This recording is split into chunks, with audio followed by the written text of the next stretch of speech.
Tapi insya Allah dengan semangat Kota Banda Aceh, semangat warganya, semangat pemerintahnya, saya yakin Banda Aceh akan bisa lebih cepat meninggalkan kota-kota yang lain untuk bisa menjadi kota smart city.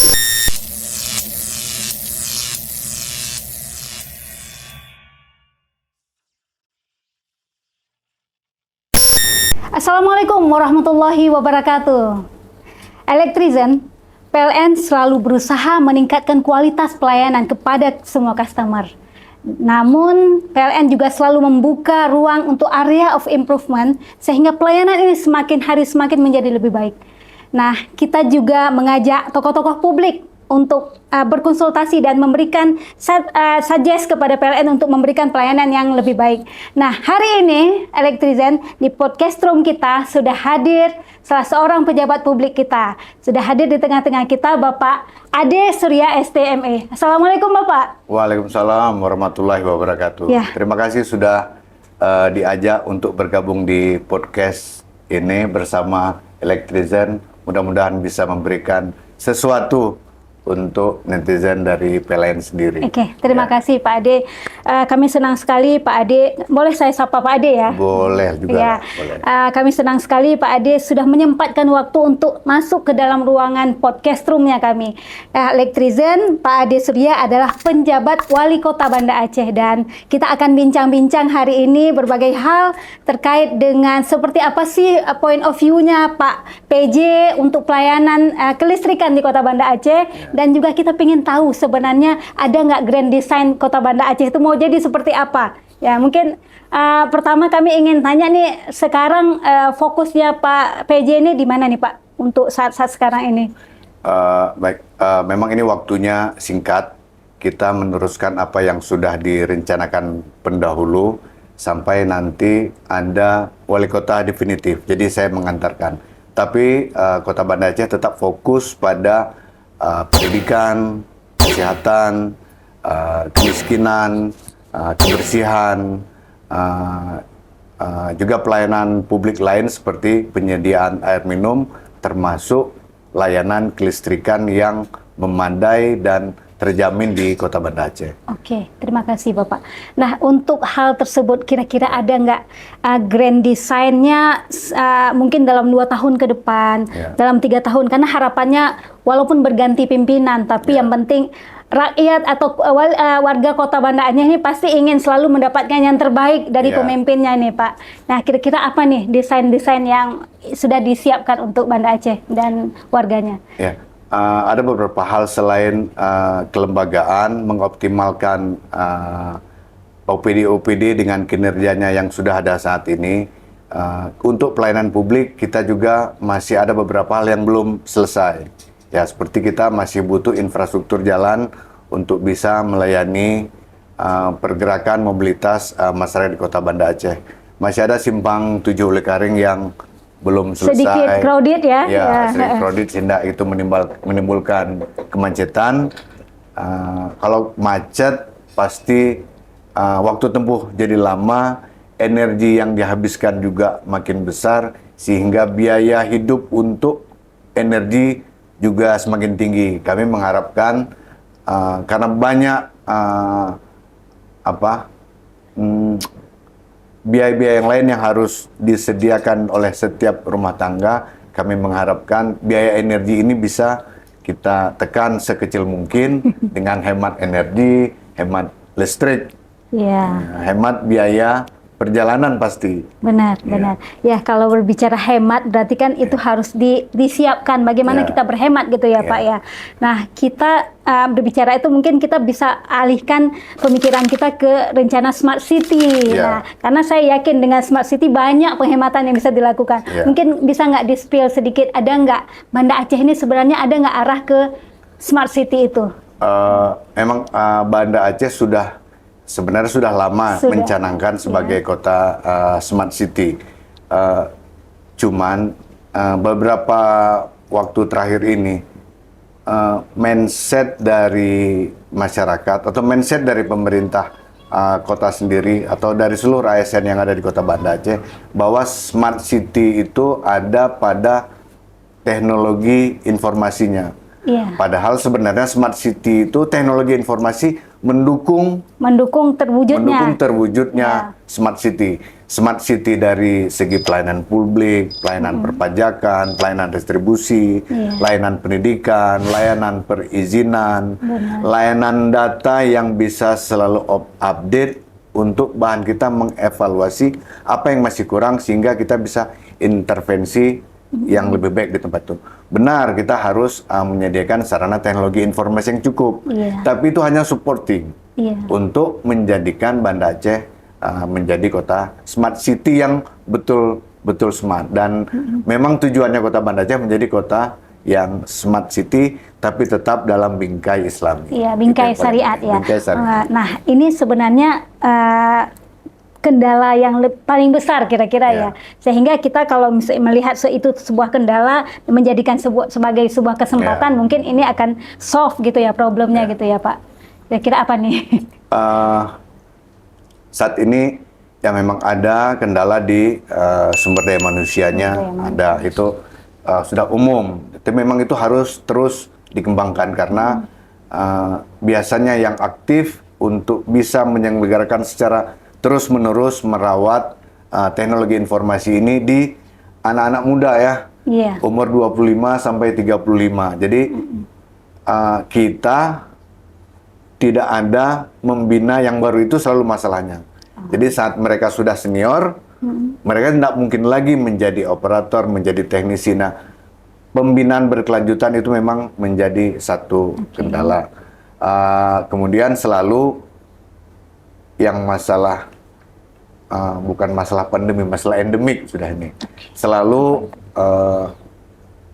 masalah pembiayaan. Ya biaya itu tidak pernah cukup ya. Biaya itu tidak pernah terbatas, tapi sumber daya selalu terbatas. Ya. Jadi scarcity itu pada sumber daya. Jadi kami mencoba mengefisienkan. Jadi efisiensi di pengeluaran-pengeluaran yang lain sehingga kita bisa merawat sarana dan prasarana ini dengan biaya lebih murah, waktu guna yang lebih panjang, baik dari SDM maupun sarana prasarana tadi, sehingga kita bisa menuju Banda Aceh menjadi benar-benar yang smart kota city ya. Smart city. Ya. Berarti sebenarnya kita butuh investor nih, kita butuh investor dan sebenarnya ada nggak nih Pak kira-kira ya yang akan tumbuh mungkin usaha-usaha baru atau investor-investor baru yang akan menginvest ke Kota Banda Aceh gitu kan, ini menjadi suatu kesempatan yang cukup besar buat Banda Aceh untuk mengembangkan apa yang sudah diplanningkan itu. Sebenarnya Banda Aceh punya potensi untuk dikembangkan. Kita paling besar itu sebenarnya punya potensi wisata. Selain wisata alam, wisata syariah, juga wisata kuliner. Ya. Dan Banda Aceh ini pasti menjadi pusatnya perekonomian di Aceh. Jadi kita punya wacana, punya niat, punya semangat untuk bisa menjadikan Banda Aceh ini kota yang menjadi pusat bisnis. Bisnisnya tidak di Banda Aceh, tapi pusat perekonomian di Banda Aceh. Jadi pusat perkantoran dengan didukung pariwisata. Pariwisata bisa pariwisata kuliner dan pariwisata syariat, maupun kita punya alam yang cukup baik. Tapi memang ini belum terkelola dengan baik, belum tersampaikan dengan baik. Ada beberapa yang sudah mengajukan proposal, sudah melakukan studi, tapi belum konkret. Jadi masih berkembang secara perlahan. Baru investor kecil belum bisa masuk ke investor besar yang lebih besar ya. Ada beberapa yang sudah mengajukan untuk izin pembangunan perhotelan baru untuk menyediakan fasilitas yang lebih baik untuk pariwisata. Tapi memang birokrasi tetap harus birokrasi, harus jalan perlahan. Kita tidak boleh melanggar aturan. Ada tahapan yang harus dilakukan. Tapi insya Allah dengan semangat Kota Banda Aceh, semangat warganya, semangat pemerintahnya, saya yakin Banda Aceh akan bisa lebih cepat meninggalkan kota-kota yang lain untuk bisa menjadi kota smart city. Iya, menjadi leader ya bagi kota-kota yang lain. Oke, Pak. Nah, mungkin kita juga ini karena tadi ini smart city juga harus didukung, kota itu menjadi kota yang hijau gitu ya. Kota hijau, tapi listrik juga harus andal karena kita bicara listrik juga hari ini. Nah, kira-kira ini apakah ada bisa kita berkolaborasi mungkin ya, karena pada saat kita berharap listrik itu menjadi handal, itu kan berarti ada pohon yang harus dijaga sehingga tidak menyentuh jaringan, begitu Pak PJ. Ini gimana nih Pak? Apa suatu tatanan itu bisa kita dibentuk secara lebih apik gitu? Ya, itu sangat mungkin kerjasama pemerintah kota dengan PLN di tingkat manapun, baik di tingkat desa, kecamatan, kabupaten kota, tingkat provinsi maupun tingkat pusat. Kita di Banda Aceh ini dituntut ada ruang terbuka hijau sampai dengan 30%. Itu pun pemerintah kota Banda Aceh belum mampu menyediakan lahan seluas itu sebagai milik kota dengan RTH 30%. Dan yang sudah ada RTH pun kita belum bisa mengolah secara optimal. Kita punya banyak pohon di sepanjang jalan yang itu bisa menggantikan RTH kita, tidak hanya ruang terbuka hijau, tapi ruang yang benar-benar hijau di median jalan, di pinggir jalan, di halaman. Ini memang perlu pembicaraan lebih jauh, kerjasama lebih baik dengan pihak PLN untuk bisa merawat pohon-pohon tersebut agar tidak mengganggu operasional PLN, karena mengganggu jaringannya pasti. Tapi juga kita harus memperhatikan lingkungan. Ya, kita perlu juga pohon. Nah, kami mengharapkan juga PLN bisa bertransformasi agar jaringan terbuka mungkin bisa dikurangi. Jaringan bawah tanah kah atau jaringan lain supaya itu juga bisa membuat kota lebih indah, perawatan pohon-pohon kita di jalan juga menjadi lebih murah. Saya nggak tahu nih kapan PLN punya rencana besar untuk bisa membuat jaringan bawah tanah atau apapun. Harus ditanam ya. Harus ditanam, kerennya begitu. Betul. Ya betul Pak, itu setuju Pak. Tapi itu bukan hanya PLN, ada yang lain juga di situ, di dalam itu. Jadi tidak bongkar terus ditanam lagi, besok yang lain juga bongkar ya, begitu ya Pak ya? Boleh, kerjasama bersama. Benar. Ada kabel-kabel lain, telekomunikasi, perpipaan air minum, gas, dan listrik. Itu bisa dijadikan jadi satu ada semacam ducting gitu ya. Ducting, mungkin PLN bisa jadi leadernya dan itu bisa investasi dan pengguna yang lain bisa menyewa, sewa pakai, boleh aja. Ya, tapi memang butuh regulasi Pak Wali Kota di situ, sehingga memang itu menjadi suatu pemahaman bersama dan diputuskan bersama untuk menjadi investasi bersama, begitu ya Pak Wali Kota. Oke. Nah ini mungkin kita hampir di ujung podcast nih. Bapak sebagai pejabat publik yang tentunya pasti mendengar komentar-komentar masyarakat, komentar warga gitu ya, sebagai pelanggan listrik. Ini kira-kira Pak, area of improvement seperti yang saya sampaikan tadi, apa nih yang menjadi hal yang segera harus diperbaiki oleh PLN nih dari sudut pandangnya Pak Wali Kota? Ya, ada beberapa hal. Pertama, yang seperti saya sampaikan tadi bahwa jaringan PLN itu membuat kota kurang indah. Iya. Secara umum layanan PLN sudah bisa kita sangat baik. Beberapa waktu yang lalu atau 5-10 tahun yang lalu ada kerusakan alat listrik karena voltasenya naik turun. Tapi sekarang itu makin berkurang walaupun masih ada, tapi kami punya masalah dengan layanan yang diberikan PLN untuk bangunan liar yang ada di Kota Banda Aceh. Mudah-mudahan ini bisa menjadi perhatian, atau juga bangunan-bangunan yang sudah tidak layak huni tapi masih dilayani oleh arus listrik PLN. Jadi itu bisa menimbulkan resiko Tapi ini juga nanti akan kita komunikasikan lebih lanjut, mana bangunan-bangunan yang lokasinya tidak layak agar tidak diberikan arus listrik oleh PLN. Mudah-mudahan itu bisa terwujud. Di lain pihak juga kami mengharapkan ada kegiatan sosial lain untuk membantu masyarakat di Kota Banda Aceh untuk bisa meningkatkan perekonomian, meningkatkan kehidupan sosial, meningkatkan kesejahteraan, mengurangi angka kemiskinan, menurunkan angka inflasi, bentuk tanggung jawab sosial ya mungkin ya Pak ya. Tanggung jawab kerja, membuat masyarakat lebih sehat, dan kegiatan sosial lainnya. Kalau nanti boleh saya jelaskan lebih detail apa yang kami butuhkan, kami inginkan. Oke, mungkin ada pesan buat Electrizen nih Pak Wali Kota sebelum kita akhiri podcast hari ini.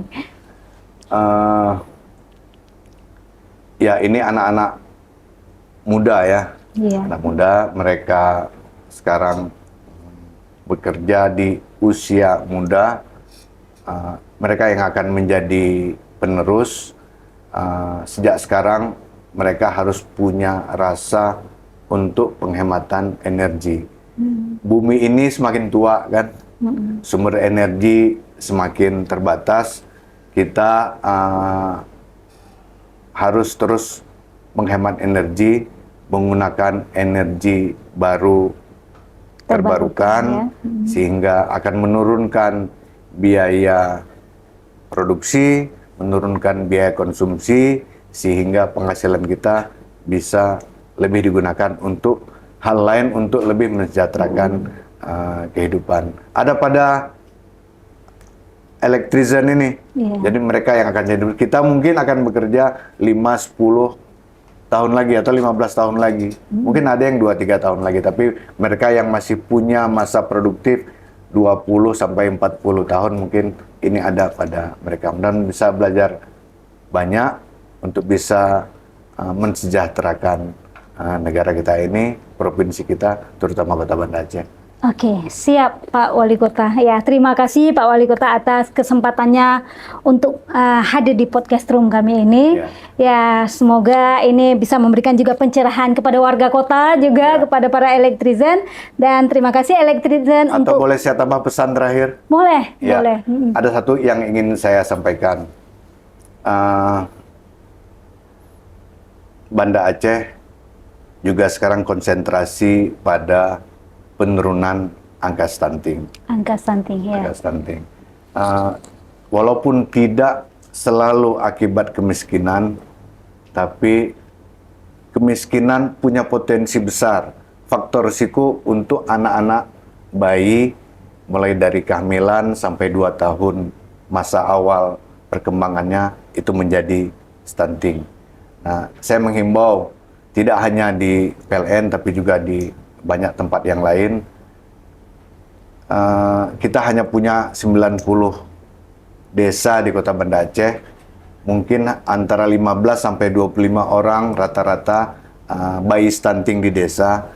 Jika setiap pegawai kita, setiap pegawai PLN bisa menjadi orang tua asuh untuk anak-anak stunting di tempat tinggalnya atau desa tetangganya, saya yakin ini bisa menurunkan dengan cepat angka stunting secara signifikan, dan itu juga sebagai ladang amal kita semua, mudah-mudahan. Tapi Pak Wali Kota, ini juga tidak hanya disaksikan oleh PLNers, ini juga disaksikan oleh warga kota. Mungkin kalau seandainya ada warga kota yang ingin menjadi donatur, ini bagaimana caranya ini Pak? Mungkin boleh Bapak sampaikan juga.